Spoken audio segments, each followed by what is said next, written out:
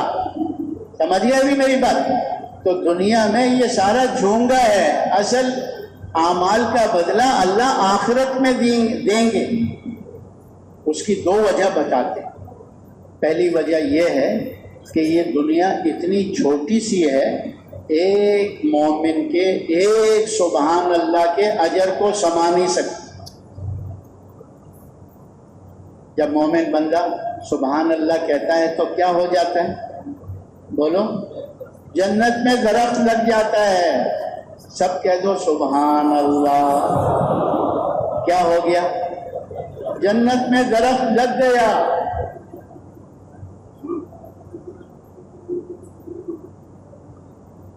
جنت میں کیا لگ گیا؟ یہ پاکستان دنیا کے درخت کی طرح نہیں، کہتے ہیں وہ اتنا بڑا درخت ہے کہ اس کے نیچے عربی نسل کا گھوڑا 100 سال، ایک روایت میں آتا ہے 500 سال دوڑتا رہے، دوڑتا رہے، دوڑتا رہے، اس کا سایہ ختم نہیں ہوتا۔ اب یہ دنیا تو اتنی چھوٹی سی ہے، ایک مومن کے ایک سبحان اللہ کے اجر کو نہیں سما سکتی۔ وہ عربی نسل کا گھوڑا جو ہے وہ مشرق سے مغرب میں چند مہینوں میں پہنچ جائے گا۔ خشکی تو اتنی چھوٹی سی ہے، زمین تو اتنی چھوٹی سی ہے، 3 حصے تو پانی ہے، ایک حصہ خشکی ہے۔ کیوں بھائی؟ شمال سے وہ گھوڑا چلے جنوب کی طرف تو چند مہینوں میں پہنچ جائے گا۔ تو جب یہ زمین اتنی چھوٹی سی ہے، ایک مومن کے ایک سبحان اللہ کے اجر کو نہیں سما سکتی، تو اس کے سنتوں کا اجر کیا ہوگا؟ اس کے واجبات کو پورا کرنے کا اجر کیا ہوگا؟ اس کے فرائض کو پورا، نماز، روزہ، حج، زکوٰۃ، یہ جو بڑے بڑے اعمال ہیں ان کا اجر یہ زمین کیسے سنبھالے گی؟ تو اللہ تبارک و تعالیٰ نے اعمال کا بدلہ بڑی جگہ دینا ہے۔ وہ بڑی جگہ کہاں ہے؟ جنت، بہت بڑی جگہ ہے۔ ایسے پتہ نہیں کتنے باغات ہوں گے، خالی درخت نہیں، جنت میں بڑے بڑے باغات ہوں گے ایسے۔ تو بڑی جگہ اللہ دیں گے اعمال کا بدلہ۔ دوسری وجہ یہ بتاتے ہیں کہ انسان جو دنیا میں آیا ہے وہ یہاں ہمیشہ رہنے کے لیے نہیں آیا، بلکہ یہاں سے جانے کے لیے آیا۔ کیوں بھائی؟ انسان ہمیشہ رہنے کے لیے آیا؟ ہاں، جانے کے لیے آیا۔ تو اللہ پاک اس کو عمل کا بدلہ دیتے تو کسی نعمت کی شکل میں ہی ہوگا نا۔ کیوں بھائی؟ جیسے آتا ہے جنتیوں کو یہ جتنے بھی اعمال ہیں نا دین والے، یہ نعمت کی شکل میں جنتیوں کے پاس ہوں گے. نماز نعمت کی شکل میں، روزہ نعمت کی شکل میں، حج زکوٰۃ نعمت کی شکل میں، یہ ساری اعمال نعمت کی شکل میں جنتی کے ساتھ پاس ہوں گے. کیوں بھائی؟ تو اگر اعمال کا بدلہ اللہ دنیا میں دے تو کسی نعمت کی شکل میں ہوگا نا، دنیا کی نعمت. اب دنیا میں جو انسان آیا ہے وہ ہمیشہ نہیں رہے گا، ایک دن موت آئے گی، قبر میں چلا جائے گا، اور دنیا سے کوئی چیز ساتھ جائے گی نہیں انسان کے. کیوں بھائی؟ دنیا کی کوئی چیز انسان کے ساتھ جاتی ہے؟ جیسے دنیا میں آیا تھا ایسی دنیا سے قبر میں جائے گا آخرت کی طرف. یہ ماں کے پیٹ سے کچھ لایا تھا؟ کچھ لایا تھا؟ کچھ بھی نہیں لایا تھا، خالی ہاتھ آیا تھا. اور جب قبر کے پیٹ میں جائے گا تو کیا ہوگا؟ خالی ہاتھ جائے گا.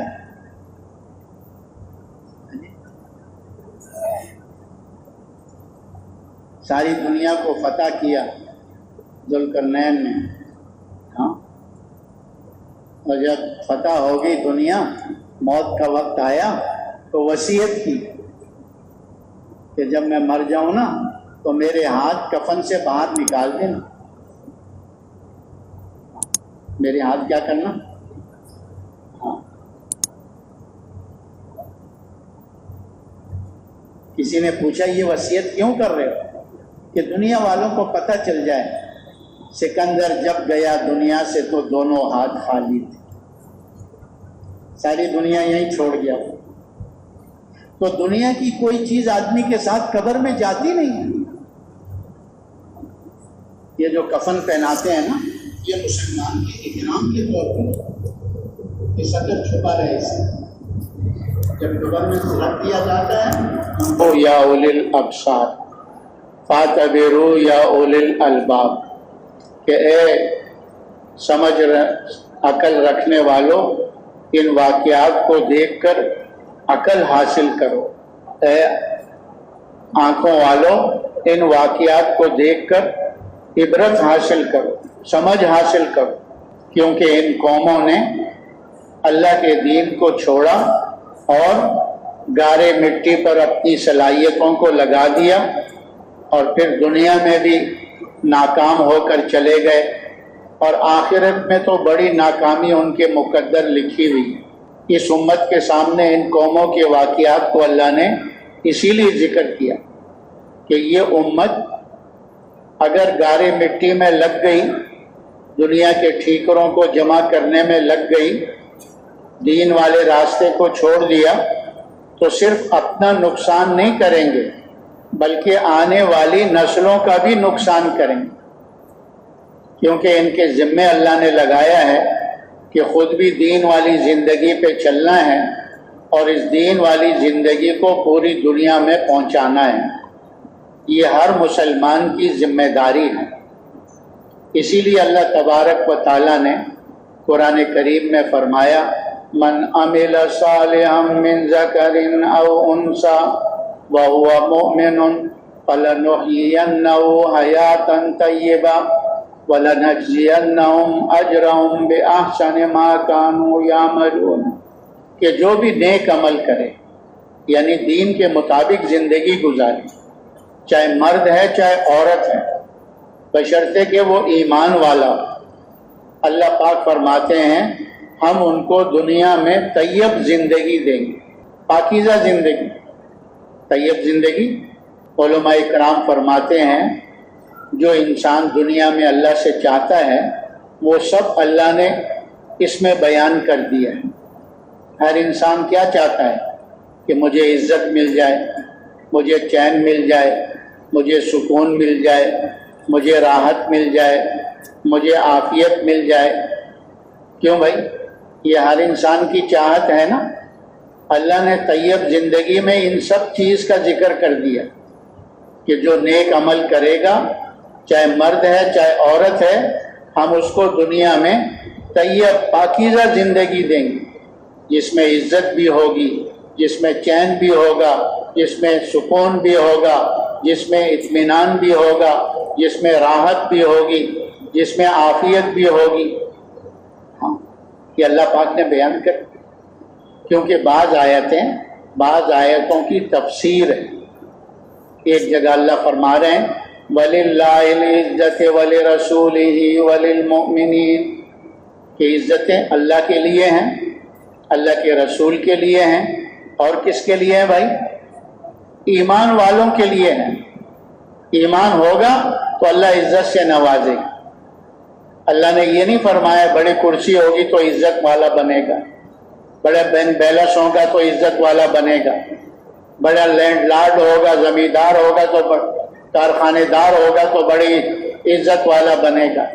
نہیں، ایمان ہوگا تو اللہ عزت سے نوازے گا۔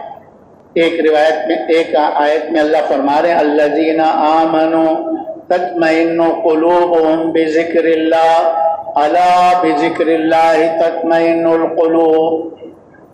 فرماتے ہیں ایمان والوں کے دلوں کو سکون اللہ کی یاد سے ملتا ہے، اللہ کی ذکر سے ملتا ہے۔ فرمایا غور سے سن لو، دلوں کا سکون اللہ کی یاد میں ہے۔ کس کی یاد میں ہے؟ اللہ کی یاد میں۔ ہاں، آج آدمی چیزوں میں سکون تلاش کر رہا ہے اور مارا پھر رہا ہے، اور جہاں اللہ نے رکھا نہیں وہاں تلاش کر رہا ہے، اور جہاں اللہ نے رکھا ہے وہاں آتا نہیں۔ تو اللہ کی یاد میں دلوں کو سکون ملتا ہے، اطمینان ملتا ہے، راحت ملتی ہے۔ ہاں، راحت ملتی ہے۔ اور یہاں ذکر سے مراد جو ہے صرف تسبیح نہیں ہے کہ سبحان اللہ، الحمدللہ، اللہ اکبر یہ پڑھ لیا کافی نہیں، حال کے امر کو پورا کرنا کہ اللہ کا جو امر 24 گھنٹے میں ہماری طرف متوجہ ہے، اسے پیارے نبی صلی اللہ علیہ وسلم کے طریقے سے پورا کرنا، یہ اس وقت کا ذکر ہے۔ اللہ تبارک و تعالی موسیٰ علیہ السلام سے فرما رہے ہیں ذکر، نماز کو قائم کرو میری یاد کے لیے، میرے ذکر کے لیے۔ نماز کیا ہے؟ اللہ کی یاد ہے۔ روزہ کیا ہے؟ اللہ کی یاد ہے۔ زکوٰۃ دینے کا حکم کیا ہے؟ اللہ کی یاد ہے۔ حج کیا ہے؟ اللہ کی یاد ہے۔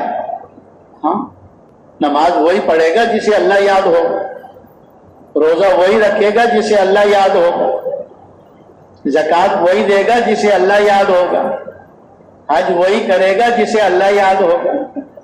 تو یہاں ذکر سے مراد جو ہے وہ حال کے امر کو پورا کرنا، جس وقت میں اللہ کا جو امر متوجہ ہو اسے پیارے نبی صلی اللہ علیہ وسلم کے طریقے سے پورا کرنا، یہ اس وقت کا ذکر ہے، اس وقت اللہ کی یاد ہے۔ اسی لیے دوسری آیت میں اللہ فرماتے ہیں من اعرض عن ذکری فإن له معیشۃ ضنکا، کہ جو ہمارے ذکر سے اعراض کرتا ہے ہم اس کی زندگی کو تنگ کر دیتے ہیں۔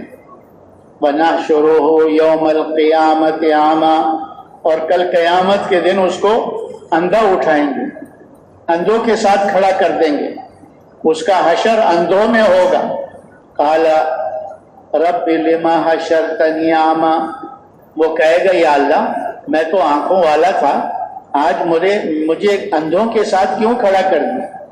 ہاں، تو اللہ پاک فرمائیں گے میری آیتیں آئیں، میرے احکامات آئے اور تم آنکھ بند کر کے گزر گئے، دیکھا بھی نہیں کہ اللہ کا کیا حکم ہے، تو دنیا میں اندھے بن کر چل رہے تھے، اس لیے آج تمہارا حشر اندھوں میں کر دیا۔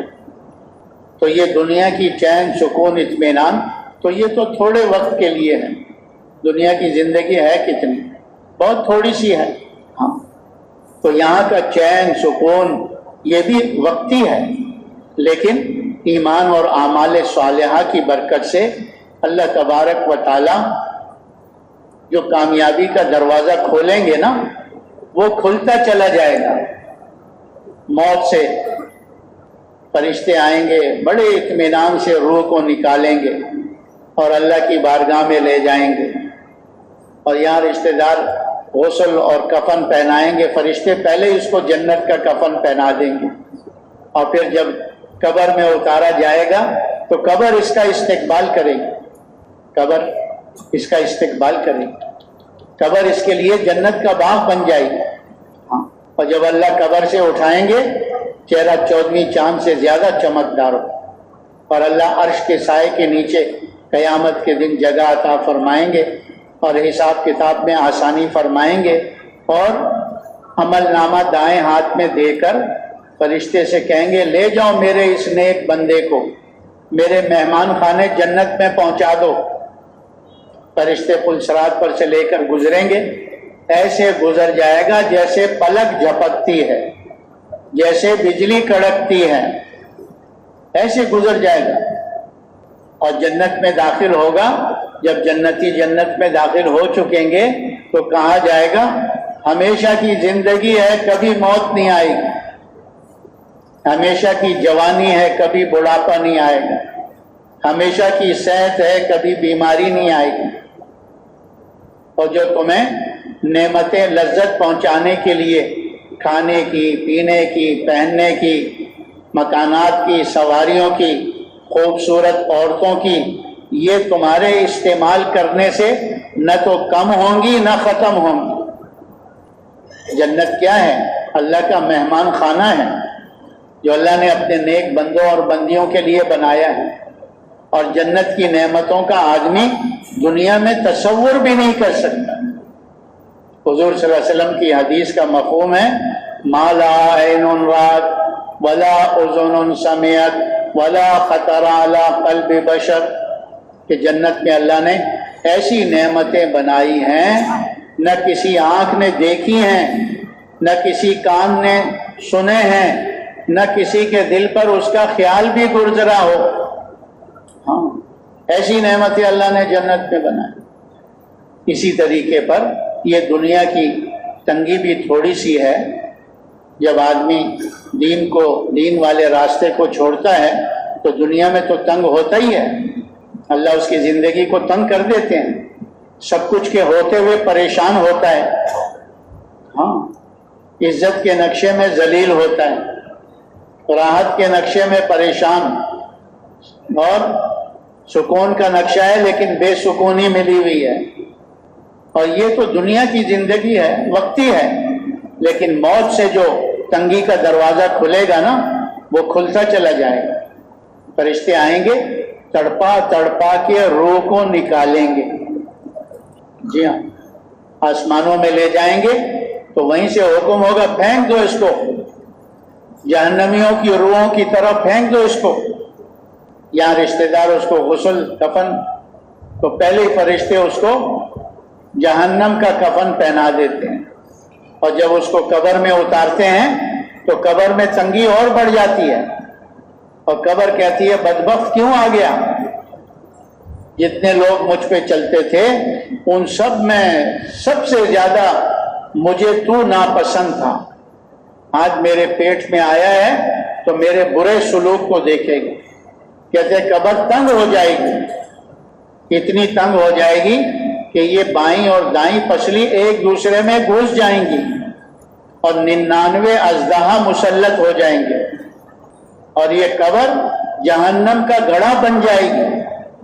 اور جب قیامت کے دن اللہ قبر سے اٹھائیں گے تو پریشانی کے عالم میں چہرہ سیاہ ہوگا اور ہائے افسوس ہائے شرمندگی کے نعرے لگا رہا ہوگا. سورج کے نیچے اللہ قیامت کے دن کھڑا کر دیں، اور قیامت کے دن سورج سر کے اوپر ہوگا اور اپنے گناہوں کے بقدر اپنے پسینے میں ڈوبا ہوا ہوگا. حساب کتاب سختی سے ہوگا اور عمل نامہ اللہ بائیں ہاتھ میں دے کر فرشتے سے کہیں گے پھینک دو اس کو جہنم کے اندر. فرشتے منہ کے بل گھسیٹیں گے اور جہنم کے اندر پھینک دیں. جہنم کیا ہے؟ اللہ کا جیل خانہ ہے. جیسے جنت اللہ کا مہمان خانہ ہے، اور جہنم کیا ہے بھائی؟ کیا ہے بھائی؟ جیل خانہ ہے. جیسے دنیا میں جنت کی نعمتوں کا تصور نہیں ہو سکتا، ایسے ہی جہنم کی تکلیفوں کا بھی آدمی دنیا میں تصور نہیں کر سکتا. کہتے ہیں جہنم کی آگ اس دنیا کی آگ سے 70 گنا تیز ہے، 70 درجے تیز ہے. کہتے ہیں ایک جہنمی کو جہنم سے نکال کر دنیا کی آگ میں ڈال دیا جائے تو اسے نیند آ جائے گی. کوئی انگارہ اپنے ہاتھ پہ رکھ سکتا ہے؟ کوئی ایک چنگاری برداشت کر سکتا ہے؟ جہنمی کو اس دنیا کی آگ میں نیند آ جائے گی، وہاں کی بھوک، وہاں کی پیاس، آدمی اس کا تصور بھی نہیں کر سکتا۔ کہتے ساری مخلوقات کی بھوک کو ملایا جائے، پیاس کو ملایا جائے تو ایک جہنمی کے بھوک پیاس کا مقابلہ نہیں کر سکتے۔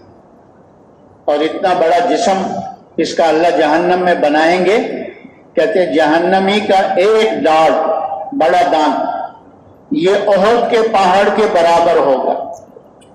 احد کا پہاڑ 9 میل ہے، 9 میل۔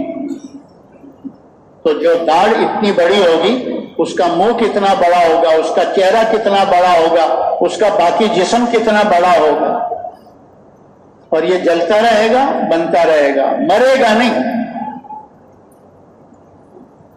اسی کو اللہ تبارک و تعالیٰ نے قرآن پاک میں فرمایا وَمَنْ زُحْزِحَ عَنِ النَّارِ وَأُدْخِلَ الْجَنَّةَ فَقَدْ فَازَ، کہ قیامت کے دن جو جہنم سے بچا لیا گیا اور جنت میں داخل کر دیا گیا، بس یہ انسان کامیاب ہو۔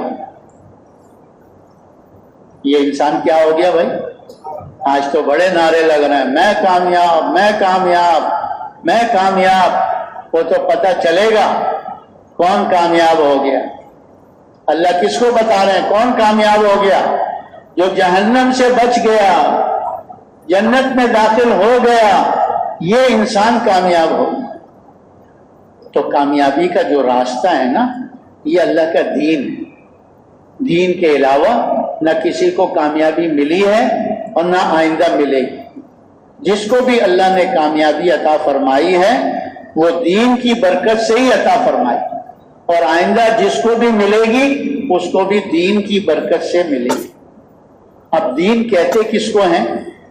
اللہ نے انسان کو سر سے لے کر پیر تک کا یہ جسم دیا ہے، اس میں اللہ نے مختلف اعضاء بنائے، آنکھیں بنائی ہیں دیکھنے کے لیے، کان بنائے ہیں سننے کے لیے، زبان بنائی ہے بولنے کے لیے، ہاتھ پیر بنائے ہیں کام کے لیے، دل دماغ بنایا ہے۔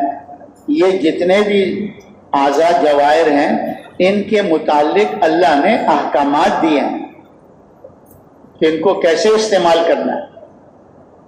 جی ہاں، قرآن کریم میں اللہ پاک ارشاد فرما رہے ہیں قُلْ لِلْمُؤْمِنِينَ يَغُضُّوا مِنْ أَبْصَارِهِمْ وَيَحْفَظُوا فُرُوجَهُمْ، نبی جی ان مومن مردوں کو کہہ دو کہ راستہ چلتے ہوئے اپنی نگاہوں کو جھکا کر چلیں، اللہ کی حرام کردہ چیزوں کو نہ دیکھیں۔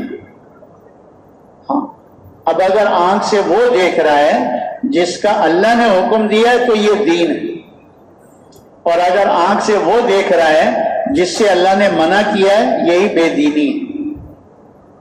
اسی طرح زبان سے متعلق اللہ نے حکم دیا ہے سچ بولو، جھوٹ نہ بولو، سچ میں نجات ہے، جھوٹ میں ہلاکت ہے۔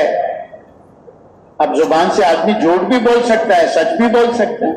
سچ بولے گا تو اللہ کا حکم ہے، جھوٹ بولے گا تو یہ اللہ نے منع کیا ہے، حکم عدولی کر رہا ہے، زبان کو غلط استعمال کر رہا ہے۔ کانوں سے متعلق اللہ نے حکم دیا ہے کہ اسے اچھی باتیں سنو، قرآن سنو، دین کی بات سنو۔ ہاں جی، اگر ان کانوں سے ساز و آواز سن رہا ہے، غیر محرم عورتوں کی آوازیں سن رہا ہے اس کان سے، تو یہ اللہ کے حکم کے خلاف ہوا۔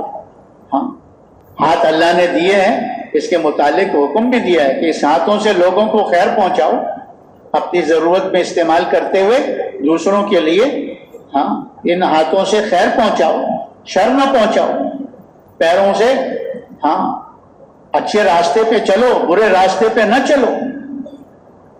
تو ہر سر سے لے کر پیر تک کے جسم کو اللہ پاک کے احکامات کے مطابق